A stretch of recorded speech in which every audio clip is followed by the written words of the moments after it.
Assalamualaikum warahmatullahi wabarakatuh. Perkenalkan, saya Sabrina Safa Maharani. Di sini saya dan kelompok saya akan mempresentasikan hasil kerja kami di mata kuliah kompensasi strategik. Berikut adalah nama-nama anggota dari kelompok kami. Pertama ada Vinda Ramadhani, kemudian Denti Ashifa, kemudian Isnaini Khalifah, Rosmaliana Novita, dan saya Sabrina Safa Maharani. Kemudian di slide selanjutnya ada soal dari ujian tengah semester kompensasi strategik. Lalu di slide selanjutnya ada pertanyaan pertama, yaitu bagaimana PT Mega Bintang dapat menentukan struktur gaji yang kompetitif untuk posisi-posisi kunci dalam industri teknologi yang berkembang pesat saat ini. Kemudian berikut adalah hasil jawaban dari pertanyaan pertama. Di sini terdapat 6 poin. Yang poin pertama adalah melakukan riset pasar, kemudian evaluasi posisi dan tanggung jawab, lalu bandingkan dengan perusahaan sejenis, tawarkan kompensasi yang bersaing, kemudian gunakan pendekatan fleksibel, dan berikan jalan karir yang jelas. Dengan menggabungkan riset pasar yang cermat, evaluasi posisi yang tepat, dan penawaran kompensasi yang bersaing, PT Mega Bintang ini dapat mengembangkan struktur gaji yang menarik bagi bakat terbaik di industri teknologi, sambil tetap mempertahankan strategi low cost yang diperlukan untuk perusahaan startup. Pertanyaan pada nomor 2. Apa saja komponen paket kompensasi yang sebaiknya disertakan dalam penawaran PT Mega Bintang untuk memastikan daya tariknya bagi bakat strategi walaupun perusahaan menerapkan strategi low? Jawabannya, yang pertama ada melakukan komponen gaji dan tunjangan kompetitif, kedua peluang pengembangan karir, ketiga fleksibilitas kerja, keempat program kesejahteraan karyawan, kelima kesempatan berkontribusi pada proyek yang signifikan, yang keenam ada pengakuan dan apresiasi, dan yang terakhir melakukan kompen kultur organisasi yang kolaboratif dan terbuka. Pertanyaan nomor 3, bagaimana perusahaan dapat mengukur keefektifan paket kompensasi mereka dalam menarik dan mempertahankan bakat terbaik dalam jangka panjang?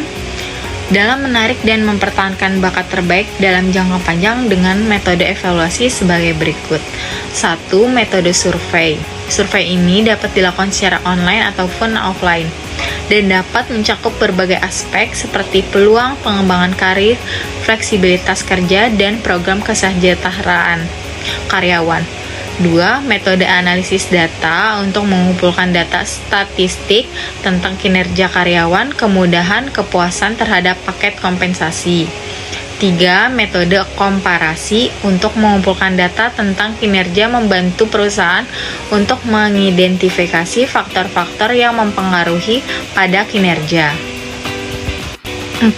Metode penilaian untuk mengumpulkan data tentang kinerja karyawan, penilaian kinerja yang sesuai dengan kebutuhan perusahaan serta dapat disesuaikan dengan kemampuan dan potensi karyawan. 5. Metode rencana strategis.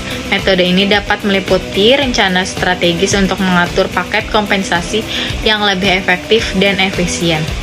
6. Metode kinerja karyawan. Perusahaan dapat mengumpulkan data tentang kinerja karyawan seperti output kerja, kecepatan kerja, dan kualitas kerja.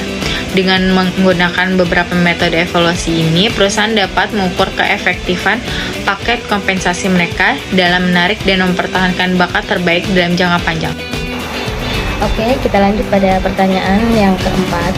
Bagaimana perusahaan dapat memastikan bahwa paket kompensasi yang mereka tawarkan sesuai dengan prinsip keadilan dan kesetaraan dalam organisasi? Jawabannya adalah untuk memastikan bahwa paket kompensasi yang ditawarkan oleh perusahaan sesuai dengan prinsip keadilan dan kesetaraan dalam organisasi pada strategi low cost merupakan tantangan tersendiri. Namun, ada beberapa langkah yang dapat diambil untuk mencapai tujuan tersebut. Yang pertama yaitu dengan transparansi. Pastikan bahwa semua kriteria yang digunakan untuk menentukan kompensasi seperti gaji, tunjangan, bonus, dan promosi jelas dan terbuka bagi semua karyawan. Kemudian yang kedua yaitu kriteria yang objektif. Gunakanlah kriteria objektif dan terukur untuk menentukan kompensasi. Yang ketiga, benchmarking pasar. Lakukan penelitian untuk memastikan bahwa kompensasi yang ditawarkan bersaing secara adil dengan pasar. Yang keempat, ada komunikasi yang efektif.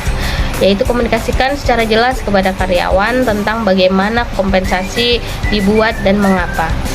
Yang kelima yaitu fleksibilitas dan inovasi. Meskipun menerapkan strategi low cost, itu tidak berarti bahwa tidak ada ruang fleksibilitas dan inovasi dalam paket kompensasi. Kemudian yang keenam yaitu penghapusan bias, yaitu dengan selalu berusaha untuk menghindari bias dalam proses penentuan kompensasi. Yang ketujuh, yang terakhir ada evaluasi secara terus-menerus. Lakukanlah evaluasi reguler terhadap paket kompensasi dan proses penentuan kompensasi untuk memastikan bahwa mereka tetap sesuai dengan prinsip keadilan dan kesetaraan. Selanjutnya, yang kelima, bagaimana perusahaan dapat memanfaatkan insentif non-moneter untuk meningkatkan daya tarik bagi calon karyawan dan memperkuat keterikatan karyawan yang ada. Jawabannya, bagi perusahaan yang berupaya meningkatkan pengalaman karyawan dan secara aktif mencari metode untuk memaksimalkan potensi tenaga kerja yang mereka, penghargaan non-finansial menawarkan suntikan kepuasan kerja yang cepat. Selain itu, bisnis yang menganut budaya pembelajaran berkelanjutan berada dalam posisi yang menguntungkan untuk menarik dan mempertahankan talenta terbaik. Banyak yang tertarik pada organisasi yang tidak hanya memahami aspirasi pertumbuhan mereka, namun juga aktif mendukung perjalanan mereka menuju keahlian di bidangnya masing-masing. Sehingga salah satu bentuk dari insentif non-moneter yaitu peluang pengembangan karir menjadi salah satu faktor yang penting bagi perusahaan untuk menarik calon karyawan dan mempertahankan karyawan yang sudah ada.